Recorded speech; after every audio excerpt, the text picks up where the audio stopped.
81's platoon out in Camp Pendleton, California. I joined a few months after September 11th, feeling like I think most people in the country did at the time, filled with a sense of patriotism and retribution and the desire to do something. That coupled with the fact I wasn't doing anything.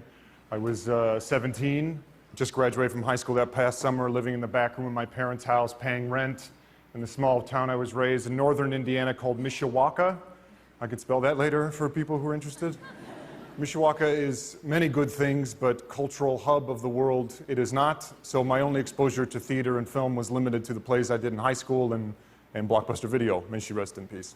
I was serious enough about acting that I auditioned for Juilliard when I was a senior in high school. Didn't get in, determined college wasn't for me, and applied nowhere else, which is a genius move. I also did that Hail Mary LA acting odyssey that I always heard stories about of actors moving to LA with like $7 and finding work and successful careers. I got as far as Amarillo, Texas before my car broke down. I spent all my money repairing it, finally made it to Santa Monica, not even LA. Stayed for 48 hours wandering the beach, basically, got in my car, drove home, thus ending my acting career. So 17, Mishawaka, parents' house, paying rent, selling vacuums, telemarketing, cutting grass at the local 4-H fairgrounds. This was my world going into September 2001. So after the 11th and feeling an overwhelming sense of duty and just being pissed off in general at myself, my parents, the government, not having confidence, not having a respectable job, my shitty mini fridge that I just drove to California and back, I joined the Marine Corps and I loved it. I love being a Marine. It's one of the things I'm most proud of having done in my life. Firing weapons was cool. Driving and detonating expensive things was great. But I found I loved the Marine Corps the most for the thing I was looking for the least when I joined, which was the people. These weird dudes, a motley crew of characters from a cross-section of the United States that on the surface I had nothing in common with. And over time, all the political and personal bravado that led me to the military dissolved. And for me, the Marine Corps became synonymous with my friends. And then a few years into my service and months away from deploying to Iraq, I dislocated my sternum in a mountain biking accident and had to be medically separated. And for those who are never in the military, they find this hard to understand. But then being told I wasn't going to deploy to Iraq or Afghanistan was very devastating for me. It's a very clear image of leaving the base hospital on a stretcher and my entire platoon was waiting outside to see if I was okay. And then suddenly I was a civilian again. I knew I wanted to give acting another shot because, again, this is me. I thought all civilian problems are small compared to the military. What can you really bitch about now? It's hot. Someone should turn on the air conditioner. This coffee line is too long. I was a Marine. I knew how to survive. I would go to New York and become an actor, and if things didn't work out, I'd live in Central Park and dumpster dive behind Panera Bread.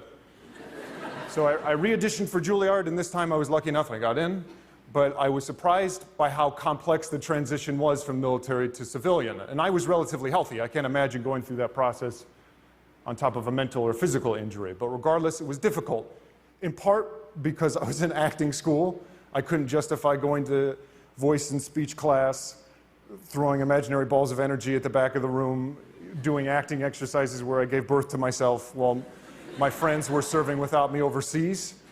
But also because I didn't know how to apply the things I learned in the military to a civilian context. I mean that both practically and emotionally. Practically, I had to get a job. And I was an infantry Marine where you're shooting machine guns and firing mortars. There's not a lot of places you can put those skills in the civilian world.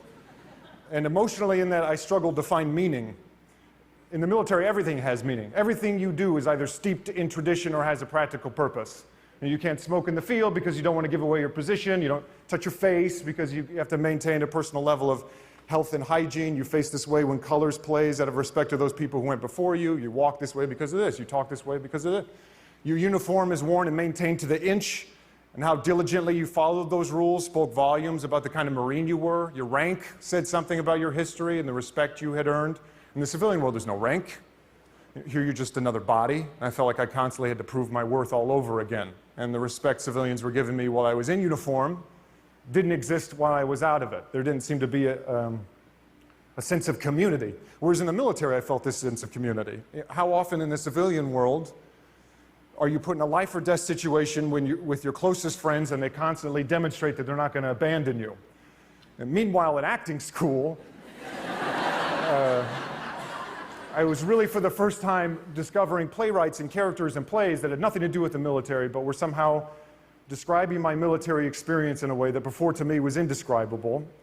And I felt myself becoming less aggressive as I was able to put words to feelings for the first time and realizing what a valuable tool that was. And when I was reflecting on my time in the military, I wasn't first thinking on the stereotypical drills and discipline and pain of it, but rather these small, intimate, human moments, these moments of great feeling. Friends going AWOL because they missed their families, friends getting divorced, grieving together, celebrating together, all within the backdrop of the military.